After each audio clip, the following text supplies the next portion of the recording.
تعالوا النهارده في الفيديو ده هنتكلم على كذا موديل من شيلات الكحك ونعرف ازاي نستفاد بيه بعيدا عن ان هو شيلة كحك.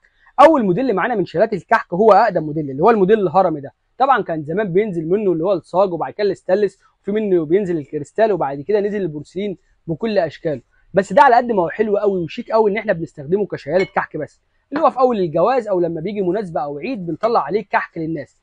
بعد كده طلع الموديل اللي هو على شكل بيت العصفوره ده بدا ينتشر جدا وبدا ينزل منه موديلات كتير. طبعا احنا بنستخدمه نفس الاستخدام وبعد كده ممكن نعينه.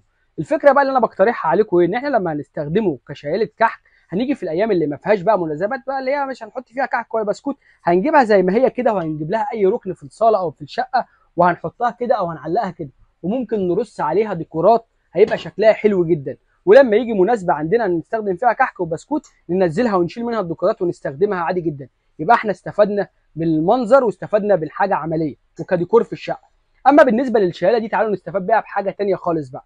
احنا هنستخدمها كشياله كحك في الوقت المناسب، اما الوقت اللي مش مناسب اللي هي شياله كحك بدل ما نشيلها ونركنها في الدولاب هناخدها ونستخدمها في المطبخ كاطباق بورسلين، لان هي بورسلين عادي جدا زيها زي اي بورسلين. ممكن نحطه على النار وممكن كمان نحطه في الفرن وفي الميكروويف، هنستخدمه عادي خالص. طبعا نازل منها كل الموديلات، اي نعم احجامها صغيره لكن احنا ممكن نستخدمها في كل حاجه بنستخدمها فيها اطباق، يعني تحط على النار او في الفرن.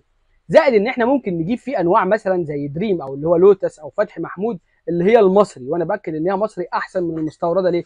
لان هم مديني فكره حلوه قوي. ايه هي؟ قال لك ان اي قطعه بتتكسر احنا بنقدر نبدلها لك فري. يعني لو انت خدتي مثلا الشياله دي مصري او دريم او اي ماركه فيها تبديل، لو اتكسرت منك من الاستخدام بترجعيها وبتاخدي غيرها فري بدون اي مقابل. فعشان كده انا برشحها.